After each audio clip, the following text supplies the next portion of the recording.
Third Shift presents The Imposter's Guide to Gaming, your quick fix for gaming news.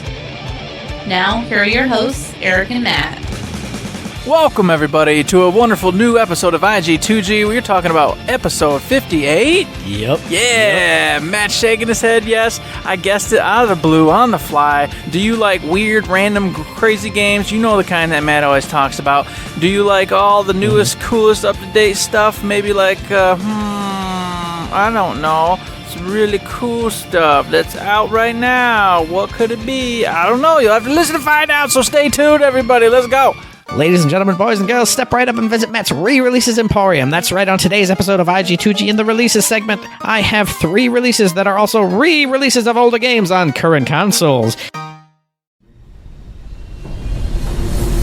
Number 5. So I'm going to start off first with Beyond Two Souls, which has come to PC finally, dropping on the 22nd of July on the Epic Games Store for only $20, which I'm going to tell you is a big selling part of this and why I think you should go pick it up if you haven't played Beyond Two Souls before.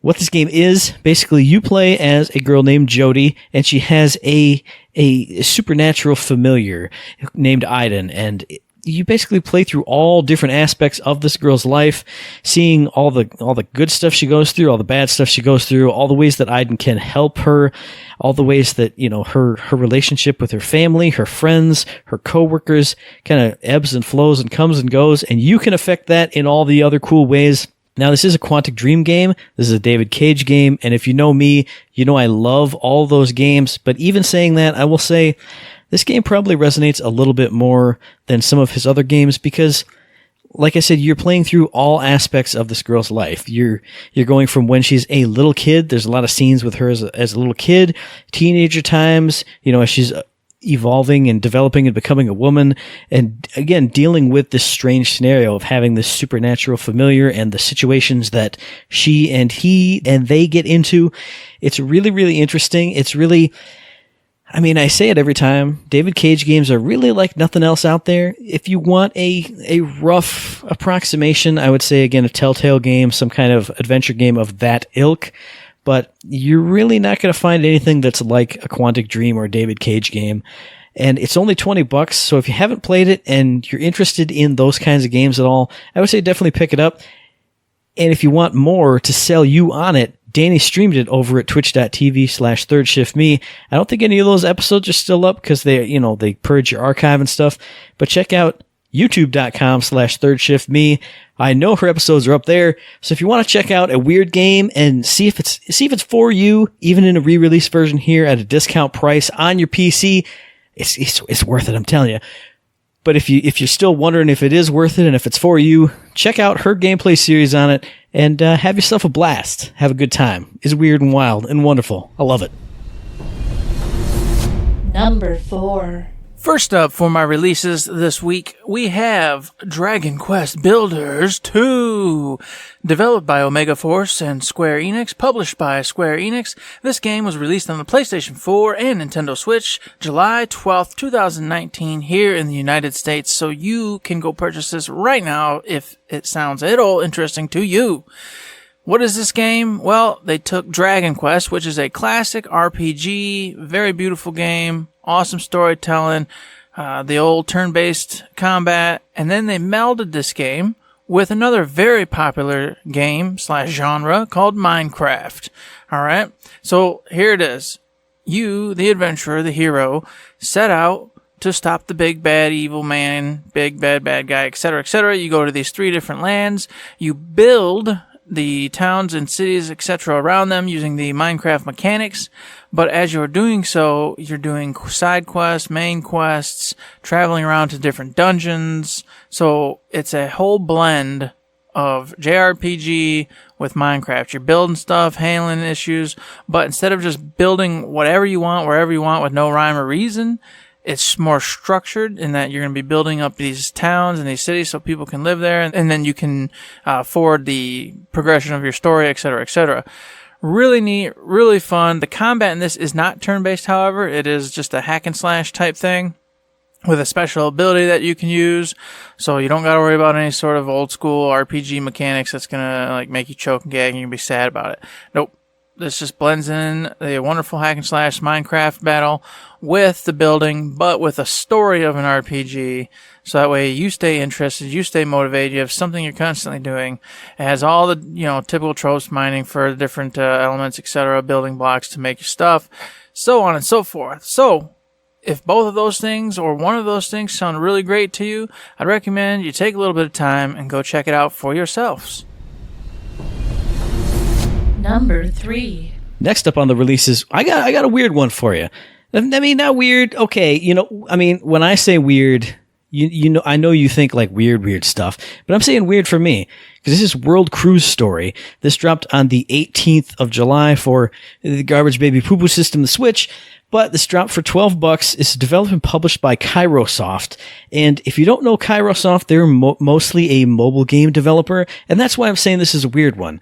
Because we don't cover a lot of mobile games. Eric doesn't play games on his phone. I really don't play games on my phone. Danny plays some games on her phone, but she doesn't do the releases. So you don't get to talk about it, Danny. I hear you editing this podcast. Stop it. Don't delete this. I'm telling you.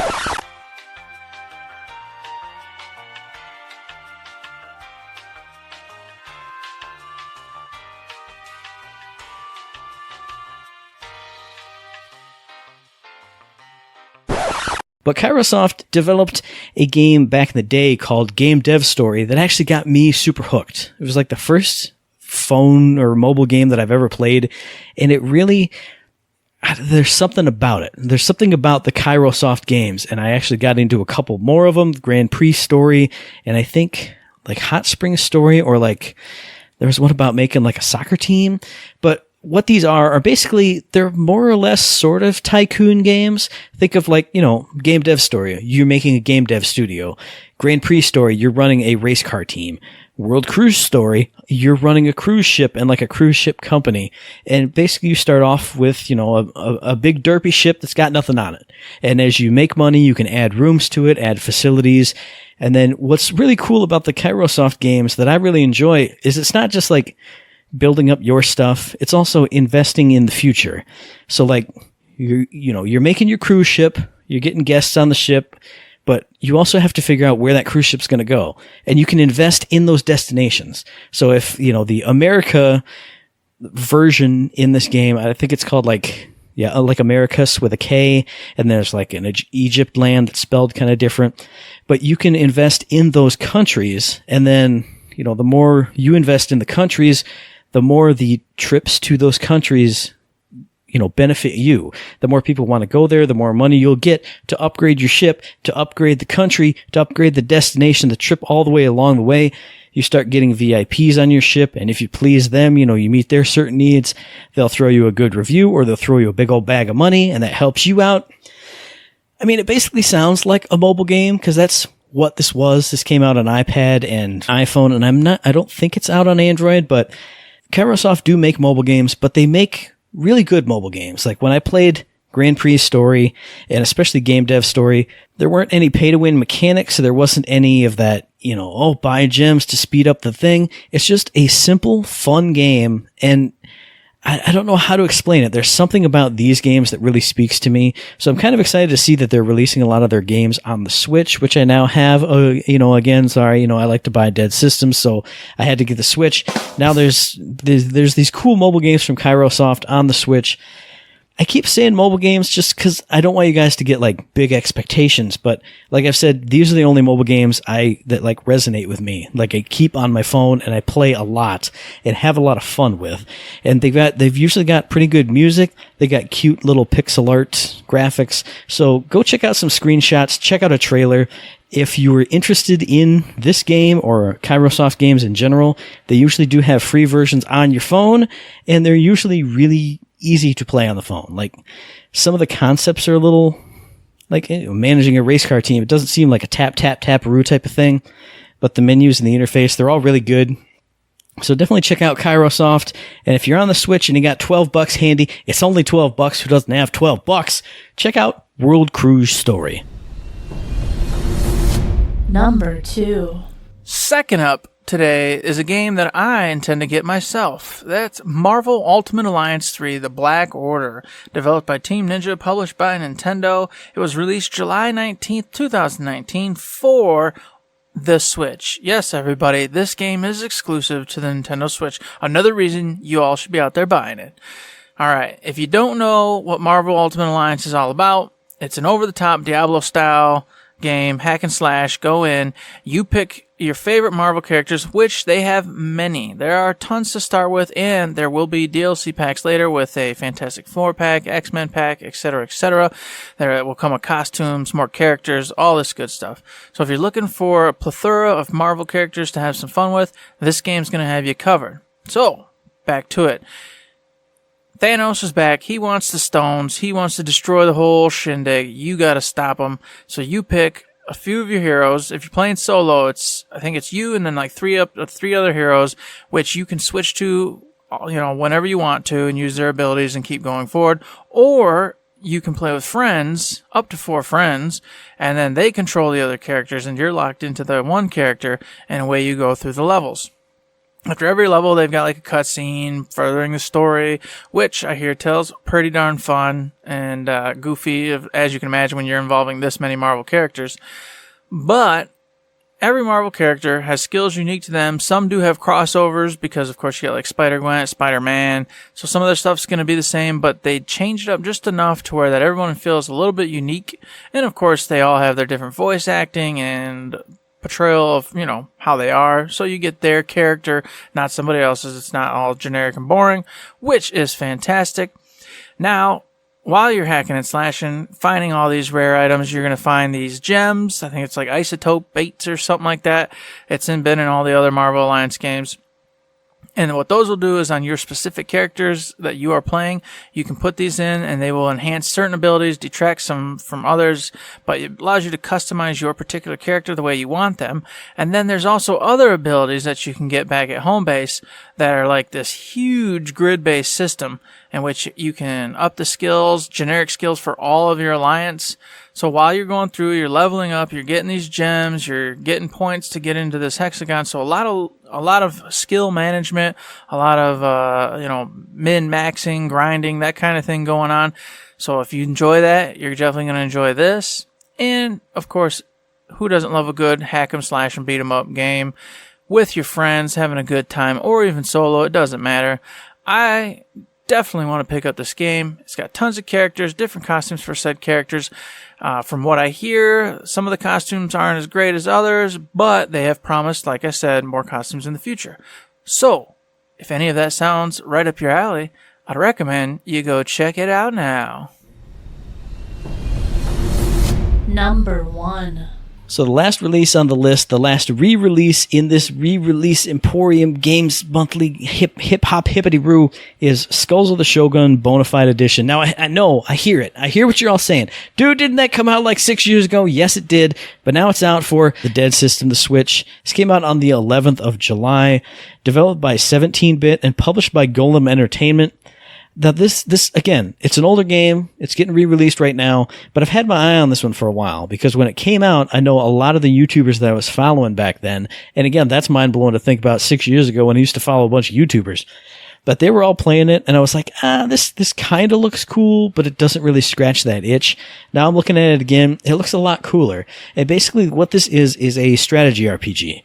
You play as a samurai general who gets stabbed in the back on the verge of victory, and now he's in the afterlife trying to either like jump the line and get into heaven, or as some people say, get revenge on the people who murdered him. So I'm not sure which one it is, but the story doesn't really matter because it's told in a really lighthearted and funny tone. If you look at the graphics, that's going to tell you the kind of tone of the story because the graphics ain't that serious. The story's not that serious. I'm hearing it's full of humor, and obviously humor is hit or miss. So if you like this style of humor, you're going to love it.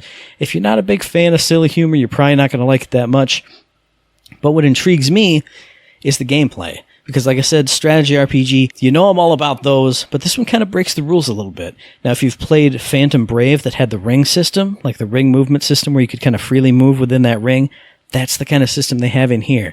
So no big grids, no moving at hard angles. If you can move within your movement area, you can move to it just freely, moving all around, attacking, doing all this stuff. But then on top of that movement system, they also have an Advanced Wars type of like resource gathering a little bit, where if you gather resources, I think they're at like rice paddies, because again, it's feudal Japan type of era.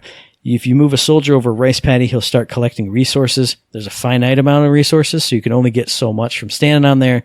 You can turn those resources in at, I believe it's a temple, to buff your characters, or I think it's recruit new troops. One of the two. And otherwise, think of it in like an Advanced Wars style, or a traditional strategy RPG or tactical RPG style.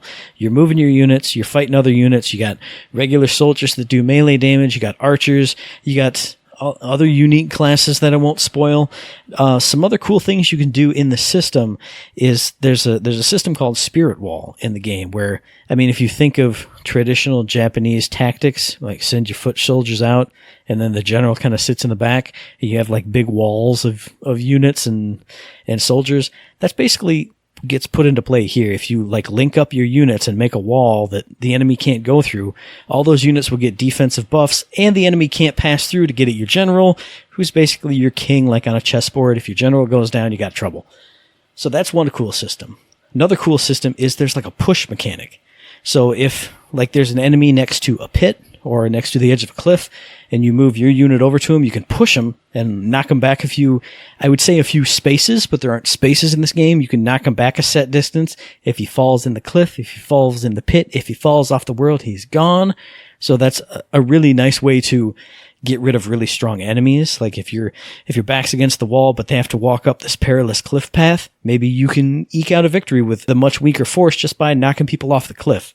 Another cool system, since everybody is undead, you're ghostly, I think you're ghosts, basically, but you're like skeleton, zombie looking, you're like green skeletons. That's why I say zombie, because like zombie's green, skeleton is bony, so you got green bones here.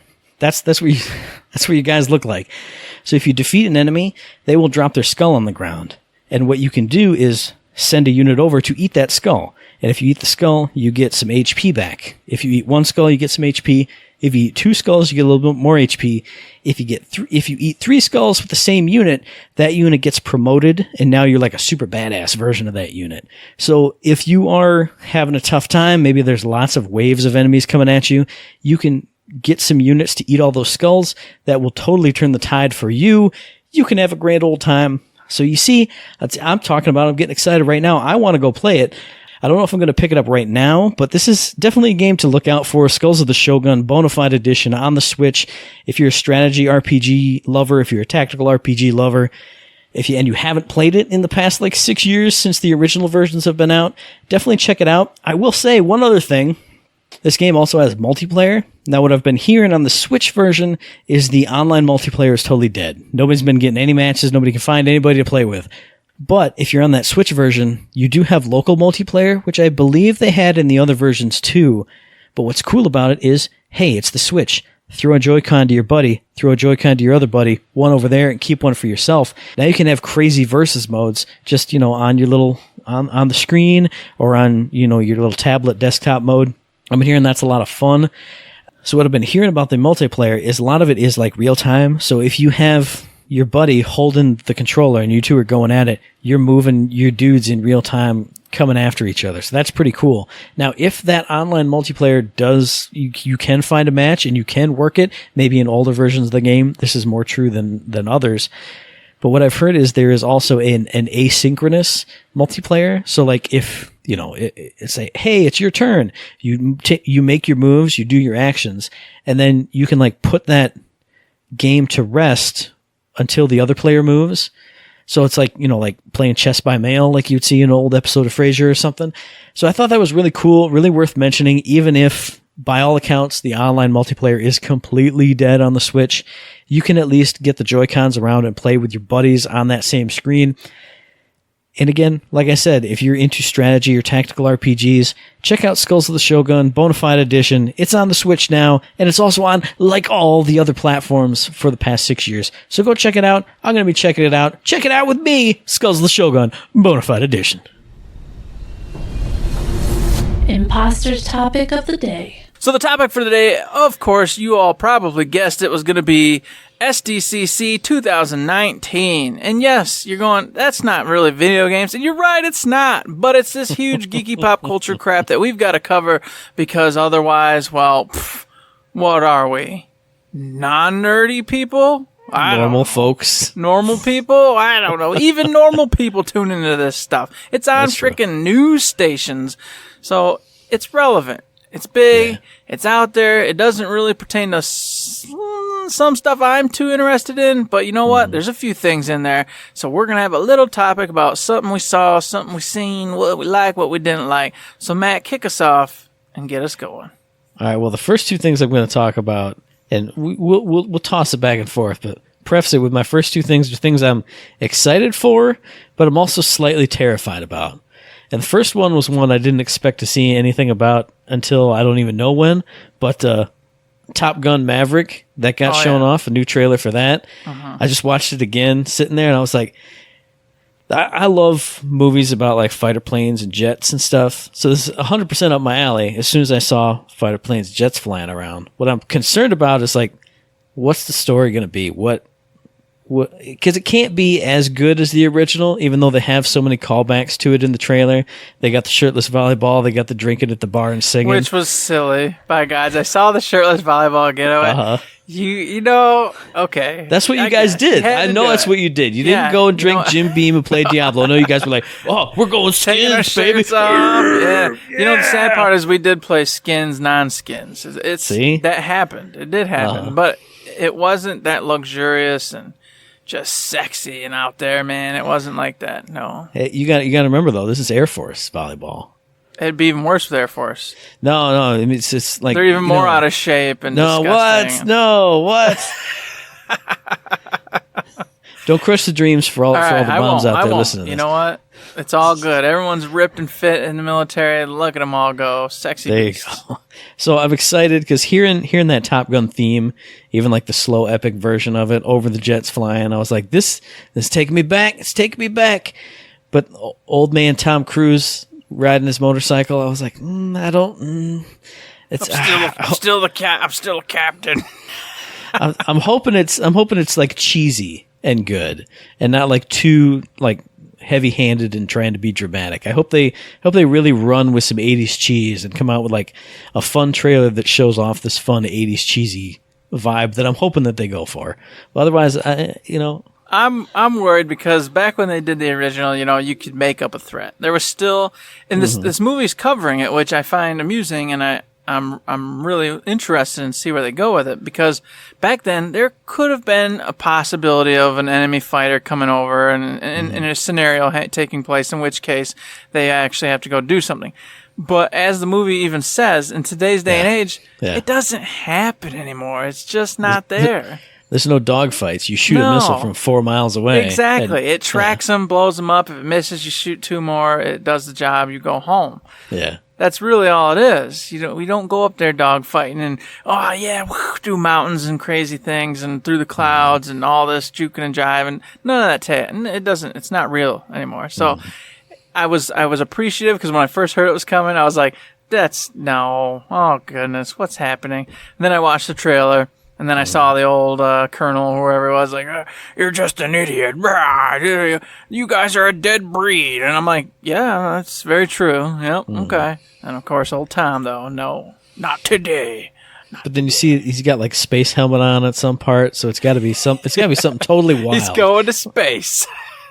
You know it. It's... now I'm getting excited again. Mission Impossible into this. Now I'm getting excited thinking of like some robot drone army that they sent up in a space station. The North Koreans. He's got to go fly through like a tunnel and blow it up or something. Oh, yeah. That's Star Wars it? Yeah. Okay. Yeah. Gotcha. I like it. All right. I'm down for this. It's got Tom Cruise in it, so I got to watch it. I was never a big Top Gun. I was never a big Top Gun guy, though. But Tom Cruise, man, it's just Tom Cruise. And whatever he does, I go watch. So it doesn't matter. I'm going to see it. There you go. All right. So what do you got up first? All right. Well, I was wondering if you wanted me to go. I was super stoked to see the in-depth trailer and little look at I don't know if it's the final one, of Terminator. Oh yeah, the new yeah. Terminator coming out. What's it called? Terminator Dark Fate or something like that? Yeah, Dark Fate. Yeah, okay.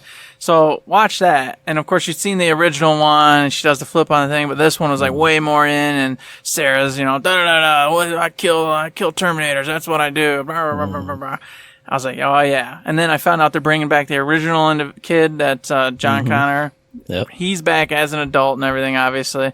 I'm like, yep, we're doing it right. We got freaking Arnold Schwarzenegger in there, and I'm like, yes, I am on board for this. Now, that's one that I've been terrified for a long time. No. Because after Terminator 2, it all just went crazy town, banana world, and they've been okay. They haven't been Terminator though. Yeah, but James Cameron was in charge of 1 and 2, and he's in charge of this one.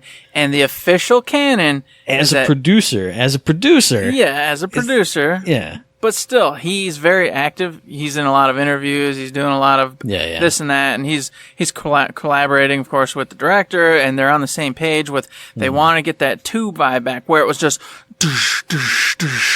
moving, action, killing, nonstop, and that's where it got you tense. That's where the pressure came from.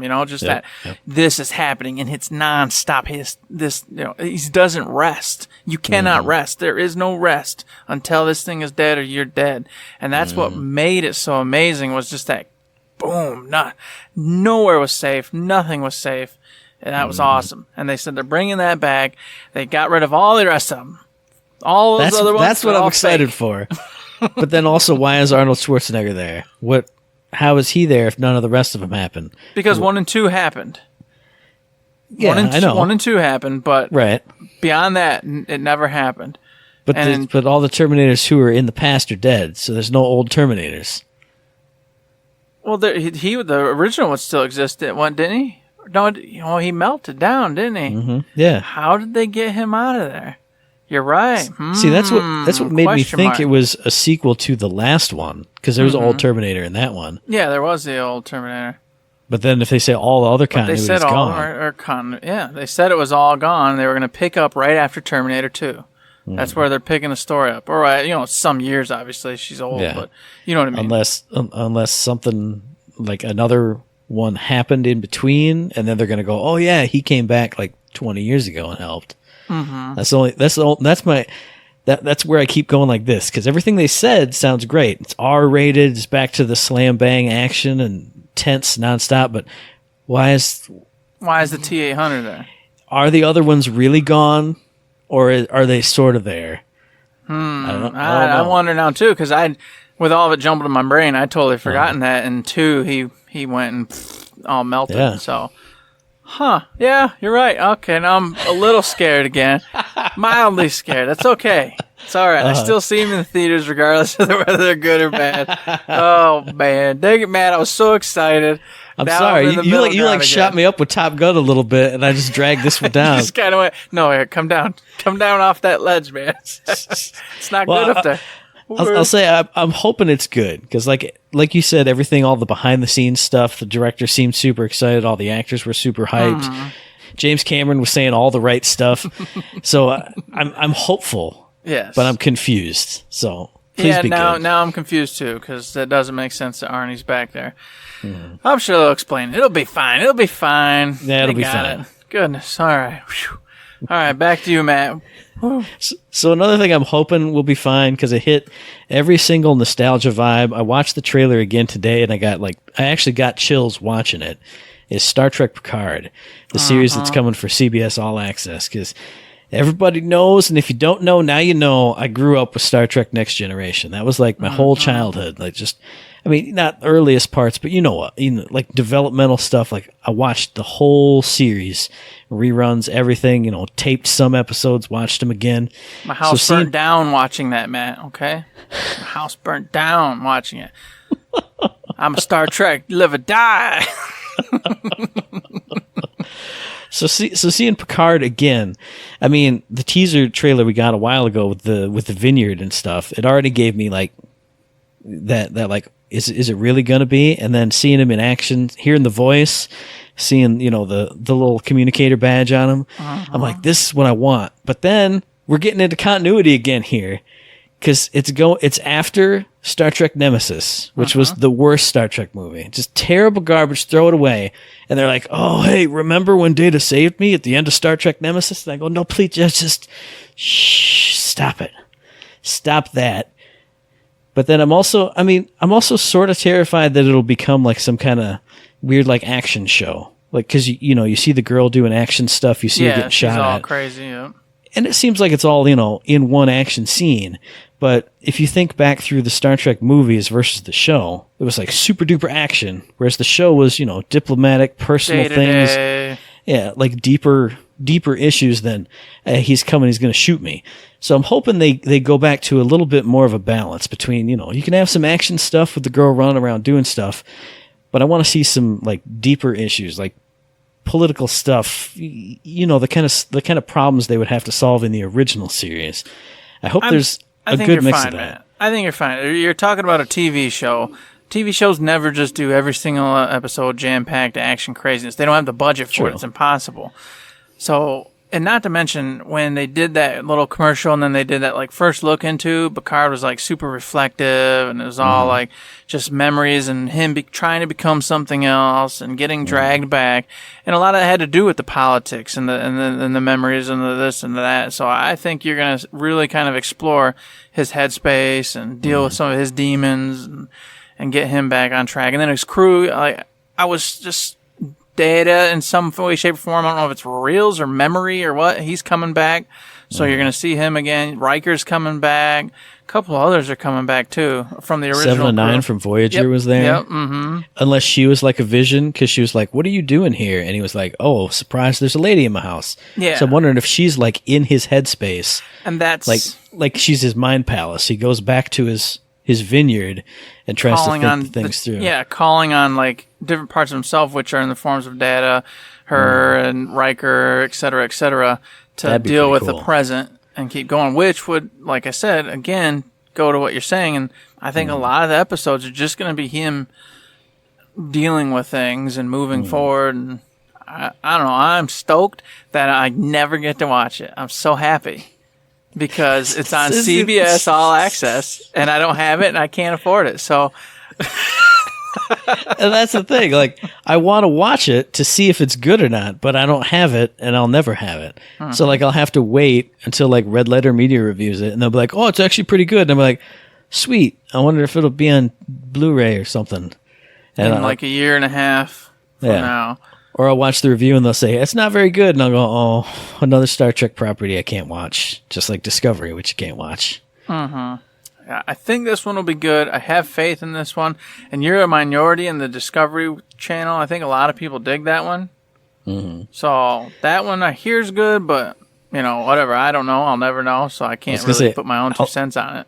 I'll never know either, but like the super diehard old school Trek fans that I watch and listen to, they're not big fans, so who knows? That's true. I should say the common people.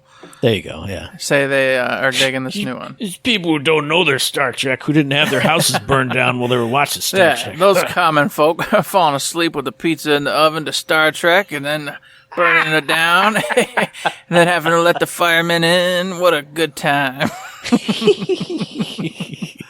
Awesome. So what you got next, Eric? All right. So up next, it was coming. It Part 2. They gave the final trailer for that one.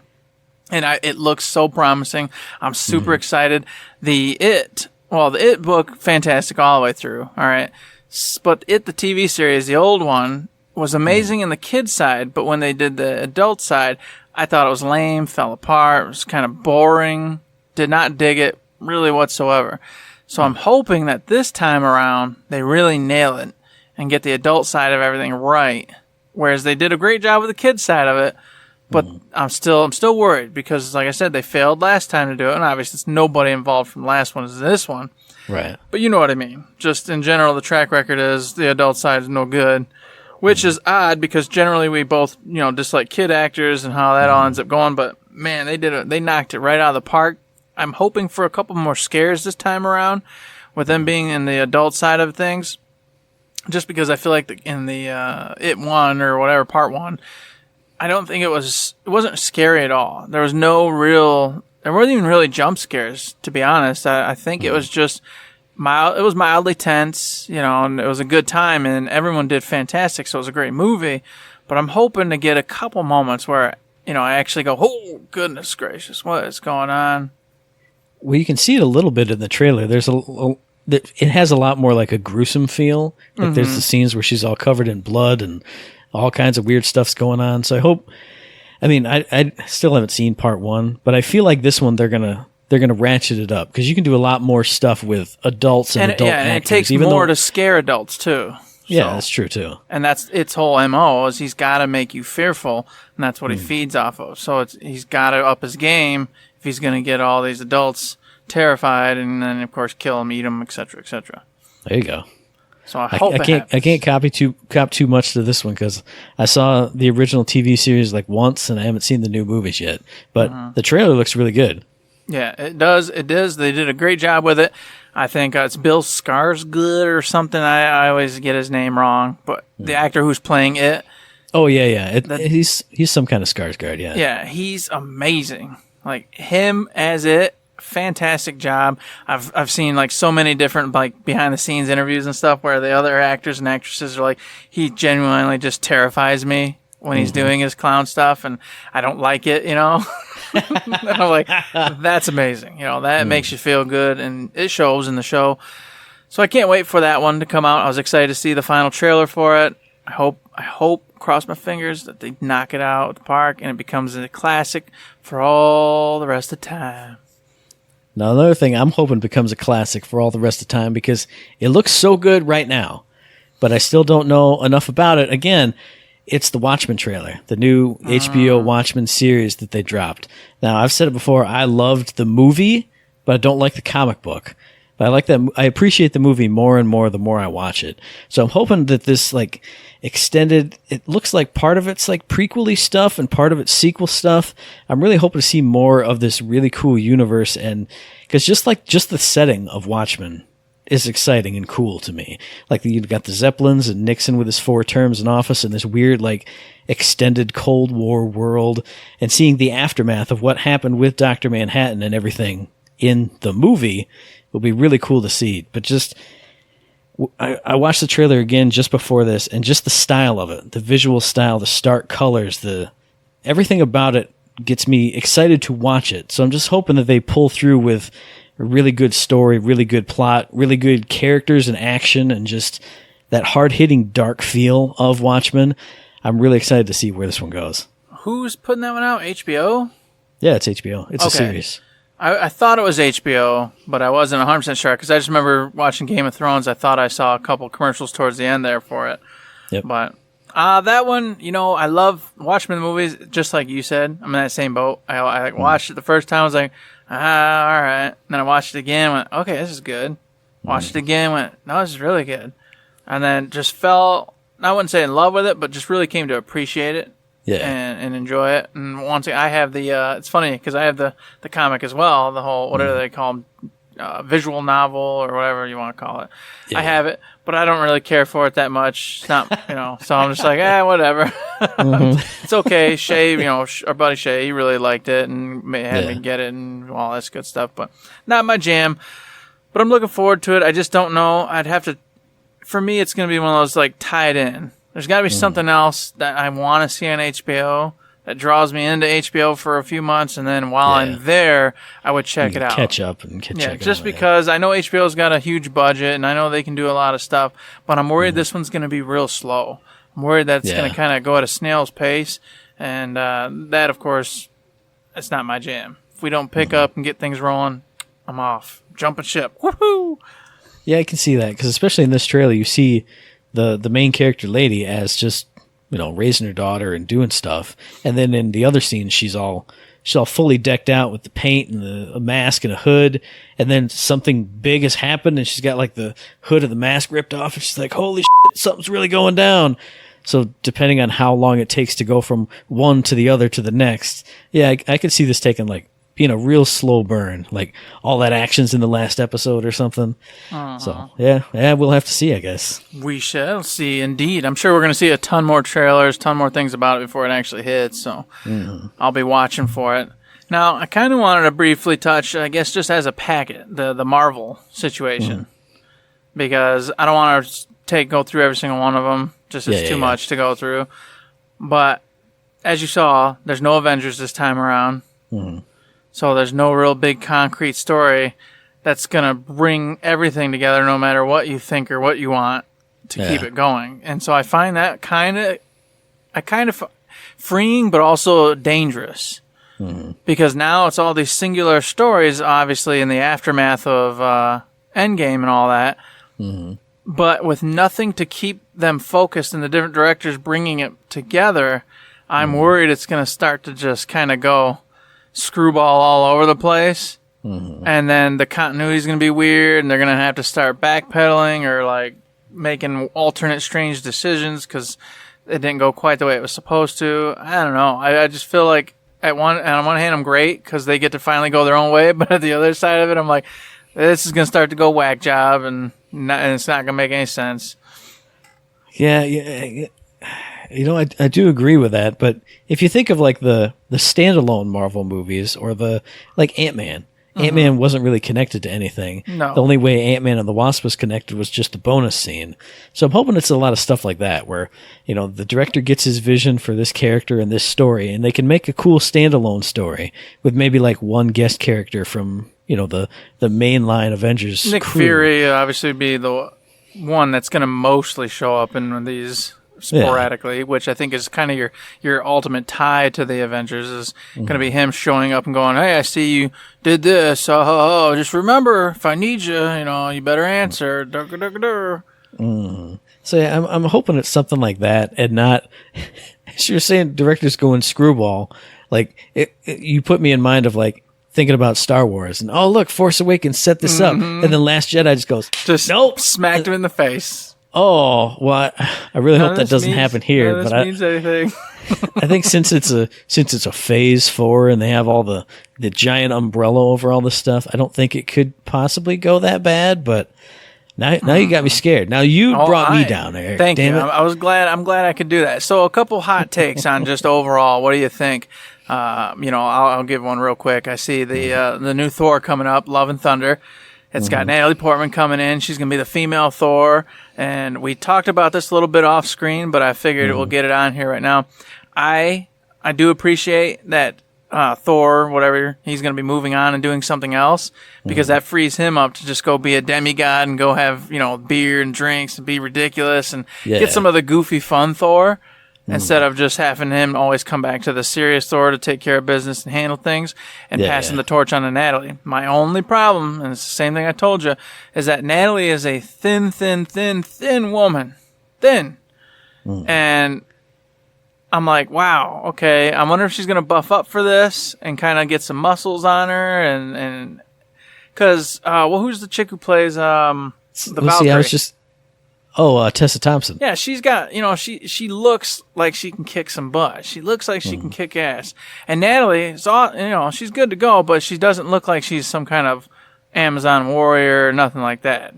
Well, see, I'll throw this back at you then. All Tessa right. Thompson was in Annihilation with Natalie Portman. She was the skinny, geeky scientist girl.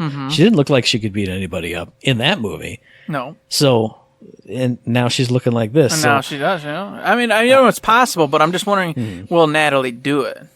You know, as an actress, will she actually go through the training and, you know, get some tone, definition, all that going to take the part? Or are they going to just kind of go, you know, it's magical? And listen, I feel like she's that kind of actress that would.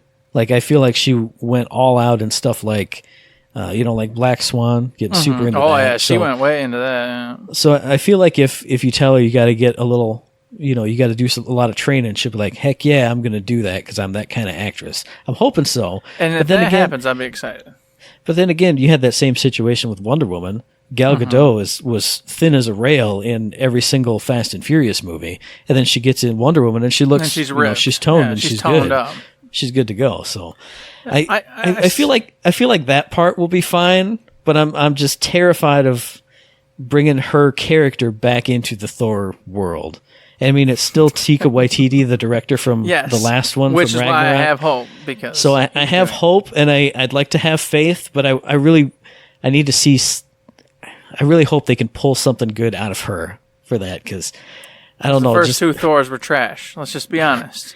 Her character and those movies just pulled me out the whole time. And if her buddy's there, I'm not even. No, I can't do it. Maybe Kat Dennings becomes a new Thor. I guess there you go. She could get some muscles. She's good going. to go. But you know what? No, because she can't stop. She just jokes too much. She couldn't stop, man. It drove me. I couldn't take it. Can't take it. You'll stop joking when the lightning of Odin hits you. You're like, oh, there you go. Jokes got burned away. Knock the jokes right out of you. There you go. If that happens, I'm on board. But by God's man, that drove me nuts. But I agree with you. Having been the first two Thors trash, and her being associated with it the entire time, it just instantly I go, oh no, you're trying to go back to the Dark Ages here. I don't like that. Like I was really happy when she was out of all the other Avengers, the other Thor, all the Avengers movies. I was like, good, you made a good decision, and now she's back, and I'm terrified. But you know what? I'm gonna be positive. I'm gonna have hope. Right. And that's what I'm doing. I'm having hope. Yeah. You know what? He made Ragnarok amazing. Mm-hmm. So, and of course, Thor, Chris Hemsworth himself, he's been doing a fantastic job knocking it out of the park. The comedy with him is freaking bar none. Oh, yeah. So I'm hoping that with Natalie getting back on board, she's excited. I mean, obviously, she must want to do it. Because she came back, yeah. Yeah, she came back. So I'm hoping she's into it. I'm hoping she's excited. I'm hoping the training happens. I hope she gets more of a combatant sort of look and gets in there and really just sells it. And so when the handoff happens, however it happens, it feels right, it feels good, and boom, we get a new Thor, which is freaking cool, goes with the comics, and then we get Thor himself rocking it out, going off with Guardians or whoever he goes off with permanently, and we get some comedy action and some more fun stuff from him in the future, but without the important, I have to return and save the universe. Yeah, no mantle of Thor. Now he's just Thor, the guy who runs around with a cool axe. Yeah, exactly. Yeah. Hopefully. So that's hopes for the new Thor. And this one, they haven't shown anything about. All we know is the lead actor and that there's a movie in the works. I'm so happy to see Blade back with a badass actor in that role. I can't wait to... Well, it will be forever until we see more, but just it gets me excited knowing that it's in production. They got a good actor for it. I'm really hoping they get some kind of like Wesley Snipes cameo. He doesn't have to be Blade Senior, but he can just be like a dude at the club and like, oh man, I am messing with that guy. They went that way. That would be cool. That would be great. I would like it if he's just some grumpy old vampire. Yeah, there you go. Just somewhere out of blue, just for some odd reason he has to stop and ask something or get some advice or do anything, and he's just there. And then just so you're like, ha, old man. Because you could even do like an Expendables cameo. Like they did with Arnold in the first one. It's like, oh, go have fun, or whatever movie that was. Yeah. Just do that. He's just passing by. And that would be freaking cool. He's got like a little sword on his back or something. Just as a tease. Just the tease. And I was trying to get his name the whole time you were talking there. The new actor guy? Yes, but it's a very difficult name. It's like Mahershala Ali, something like. Yes. I had it and I practiced it and then I forgot it as soon as I sat down. Yeah, I was looking for it. Sorry, folks. Sorry, I'm not gonna keep staring at my screens, going all over the place looking for his name. But I love him in the new True Detective. I loved him in. Oh yeah. He did a really great bit for Luke Cage. He was the bad guy in that. Awesome job. I don't remember what they called him, but it doesn't matter. It's irrelevant. I think the only thing I've seen him in is Green Book, but then I saw him in. Well, I just blanked that first thing you mentioned. I saw True Detective. Yeah, I saw the trailer for that season of True Detective, and I mean he's a badass dude. He's got that like almost like regal look to him too, which so I think he'd make like a really cool Blade if he's an ass kicker and then looks. He's got that sharp, like, blade. Oh, he's real sharp, yeah. Yeah. Real poised, just on point. I like it. I'm excited, but I am sad because, as one of the articles I read said, and I agree with 100%, Marvel has control of it now. Yeah. And the new universe, which means no more blood, no more gore, no more slicing and dicing. It's all going to be, Disney happy with, like, just, and they're just going to, like, fall down and die, so... That sucks. Well, two things. One, you got to go Deadpool on it. You got to let this be the R-rated one because it's vampires and blood. But if not, I mean, they made a TV show of Blade.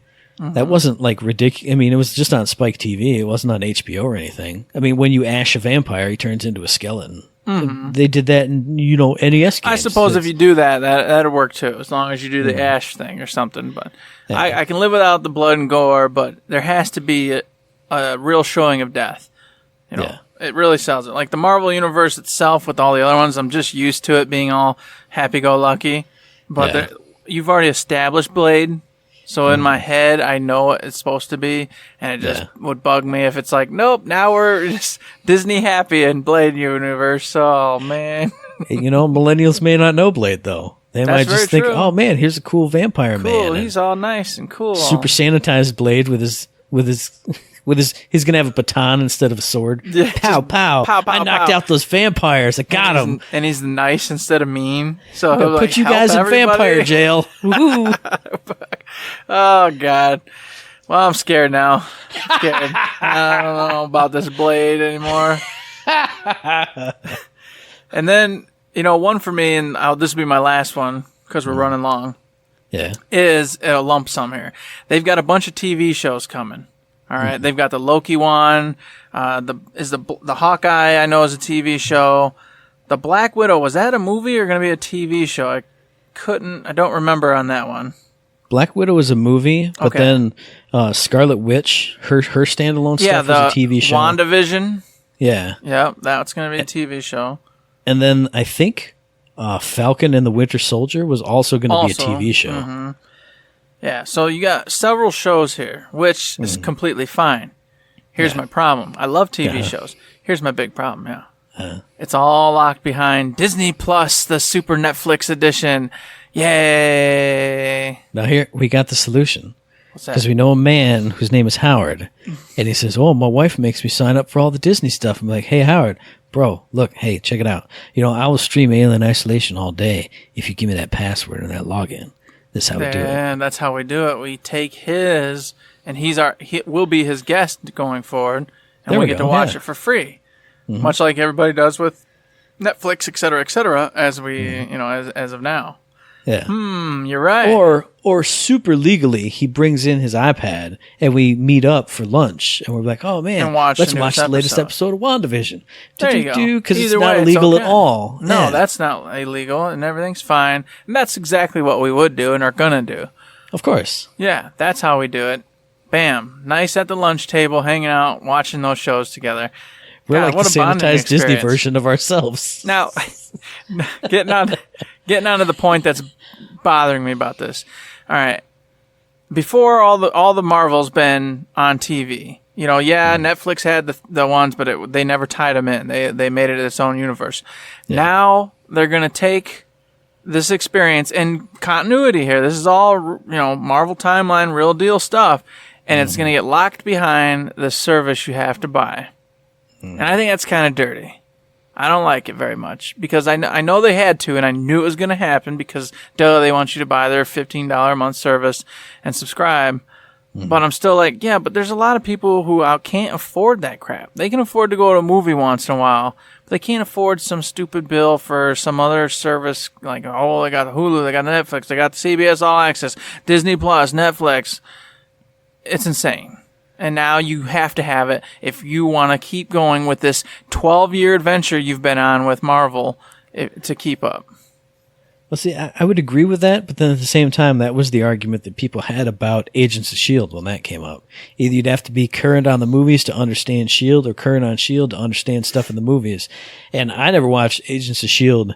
ever, so I don't understand whether it did or not, but I never heard anybody say, I never was watching the movie and went, who the hell is that? And someone went, it's from Agents of S.H.I.E.L.D., dummy. You not watching? You don't get it? And you could do that because it was just the Agents of S.H.I.E.L.D. It was just a bunch of nobodies, agents like Men in Black running around doing stuff. It never tied in. It wasn't like Scarlett, came in and Scarlett Johansson, Black Widow, came into that show and really did anything that was like important to the story that was going on. This time around, it is Scarlet Witch is going to be doing all of her own stuff, this and that, going to town, all sorts of adventures. Hawkeye, who's not super important, so I'll let that one go. See, I was going to say Scarlet Witch is one of those weird characters, though. like nobody cares about her in the movies because they didn't do a lot with her in the movies. They introduced her, She's and the then most she got mad powerful about one Vision there. being... Gosh dang it! Well, because she's too powerful, you can't do much with her. So I'm hoping that's what it is. It's like if you want more on Scarlet Witch, she's going to be doing all this crazy stuff over here, and then maybe she'll be like in the big fight scene, or she's a side character who's like, hey, solving the first problem, and then she's got to go away for the rest of the movie. I feel like that character and stuff like Winter Soldier and Falcon. Like, obviously, Falcon's the new Captain America, but those two haven't ever, like, without Steve there, they don't have, like, a relationship. Bond to the rest of everybody. So I feel like a lot of these characters that are getting their own stuff, and, like, Loki's alternate version timeline stuff, that's all going to be... Well, and see, that one's another easy, cool one, yeah, because he's off on his own, and you could easily get a good couple seasons off of just him doing whatever it is he does until he catches back up with Thor, because inevitably he's going to go mess with Thor again. That's just the nature of the beast. That's what he does. He goes and screws with his brother. That's what he always does. But you could get a couple seasons of him doing his own adventures, his own antics up until that point, and he could even set up another bad guy scenario for some future Marvel movie at some point. That one's cool. I like that one. But it's just like the Winter Soldier Falcon one, I don't like because those are two huge main direct, now that Falcon's Captain America, direct characters. If you don't watch that series, and then you just go to a movie 6, 7 movies down the road, and all of a sudden, you see Falcon, for example, he's impervious to damage, he's flying around, he's knocking tanks up in the air and throwing, you have no flipping clue how it got to that point, because when you left off, he's just Joe Schmo in his freaking stupid flying suit. How's he doing all this? But of course, I'm sure the show is gonna find a way to build him up and build Winter Soldier up with him. There's some kind of cool duo that becomes super powerful or whatever. Who knows? I don't know. I'm just saying. Although if they do just have a show, you could do a lot of like way lower tier bad guy stuff, like infiltrating terrorist cell and stuff like that. Like normal everyday heroic things you don't have to be a metahuman for. You can be a superhero without doing that. So true. I don't know. I feel like they've done such a good job with even just intertwining the movies that I feel like they can screw it up. I don't think they will. I think they'll make the shows either so distant from the movies or such smaller scale stories that when they bring people back, it won't be, hey, Falcon is now an Asian guy who's 7 feet tall because he passed off the mantle to Falcon. And you missed it all because you didn't have Disney Plus. Sorry, I don't think they can do that. They can't do that. I think they will. Disney is an evil corporation.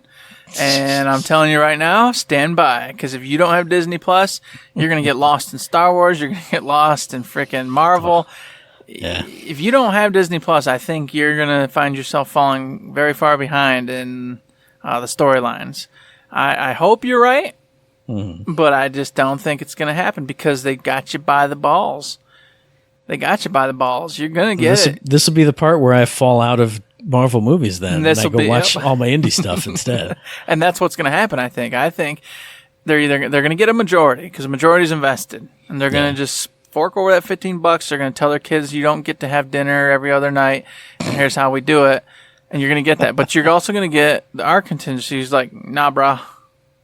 I'm just done with Marvel. Because I want to be done with Marvel anyway, to be completely frank with you. But I've invested too many years, so I'm like, well, I'll go keep seeing the movies, but I ain't getting no Disney Plus. Yeah. I'm in that same boat. As soon as you tell me something's going to a new subscription service that I don't already have, I go, okay, guess I won't watch that anymore. Like when they talked about The Office is going to the NBC Universal subscription. Oh, well, I guess I don't get to see it anymore unless I buy the DVDs, which I'm probably going to do just in case. But like, I already have Netflix. I already have a bunch of other subscription services. Got Sling TV, got New Japan World, I got WWE Network. I can't put another $15, $10 on it just for something I won't use all the time. So I don't know. I agree with you. I want to be done with Marvel, but not because I'm like sick of it or hate it, but just we said it off air. I've been through this big 10-year, 11-year arc. I feel like that's the Marvel story's done for me.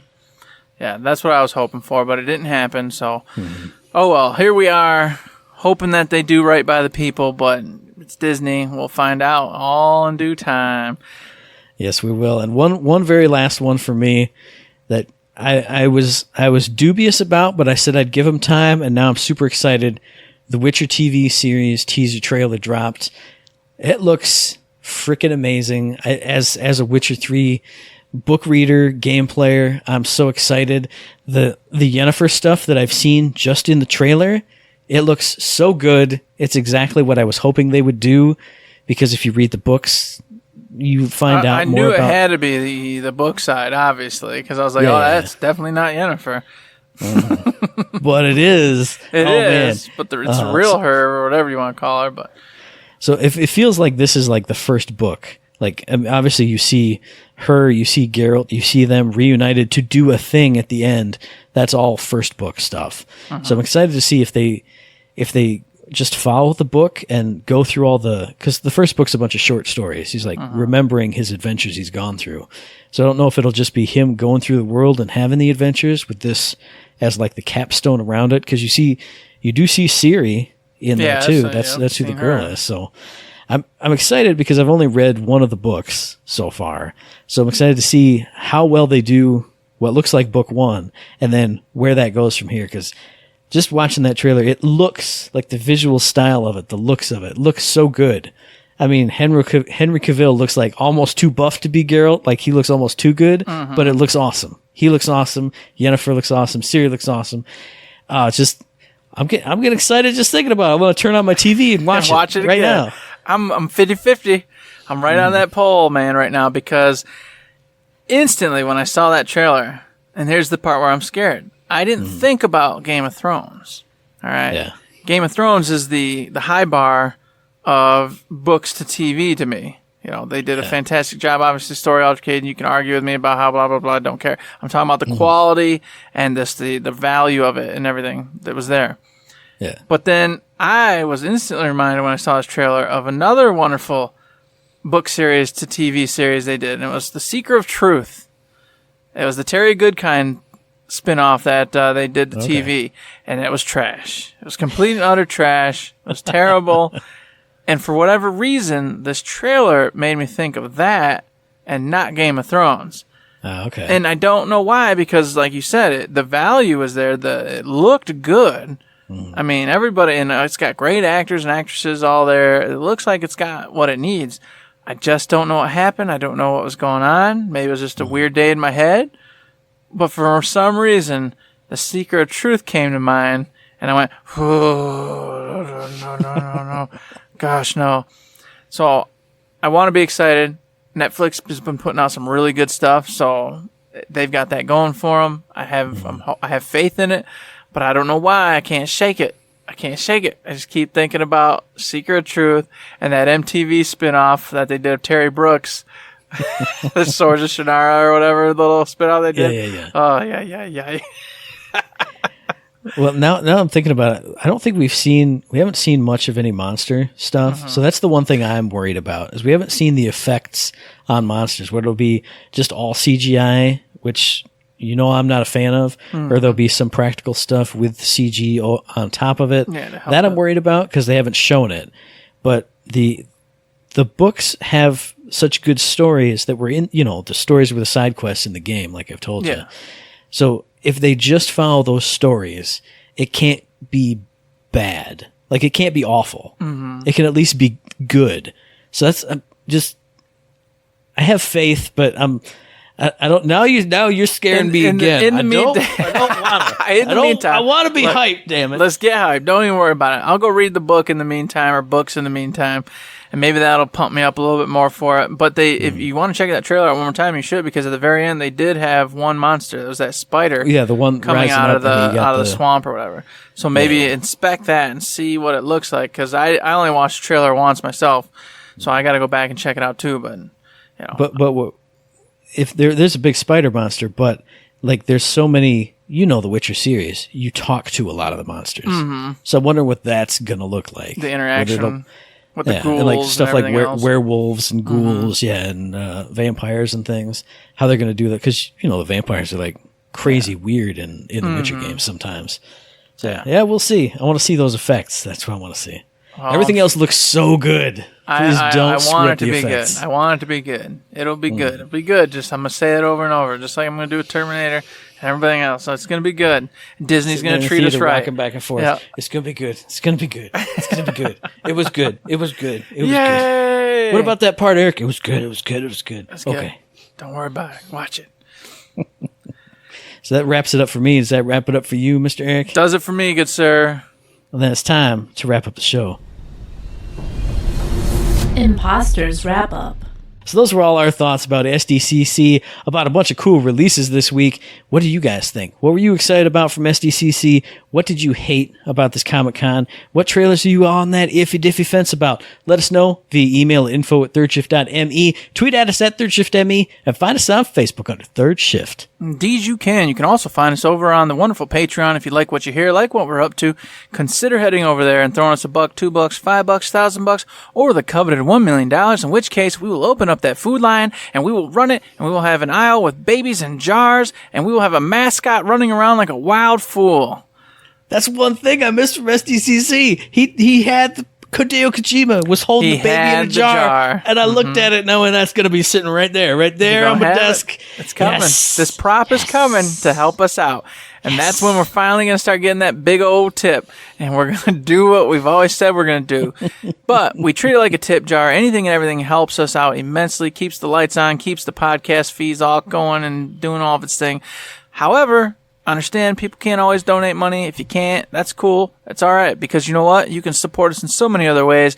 Facebook, Twitter, 5-star ratings on the iTunes. Go over to Twitch, subscribe, throw us your Prime membership, any of that. There's all sorts of stuff you can do. Mailbag questions, critical feedback, any and all things. Help us out. Keep us motivated. Let us know that you're listening and being entertained by what we're up to. So, hey, hopefully we hear from you. Yeah, I'm hoping so too. And you'll hear from us on August the 6th, because this podcast drops every 2 weeks on Tuesday. So we'll be back in your ear holes on that date at this same bat time and the same bat channel. And which channels those are? It's iTunes, it's Stitcher, it's Podbean, it's Spotify, and it's YouTube. And as I always say, if you like what we're doing, you'd like to help us out, please give us a like, a rating, review, a comment, a subscription, any kind of good thing on any of those good services, because it does help us out. And we really do appreciate it. We super duper appreciate it, and we appreciate those 5-star reviews. Give us a 5-star review. 5 stars. And until you give us that review, there's nothing else to say but don't forget to save. Don't forget to save.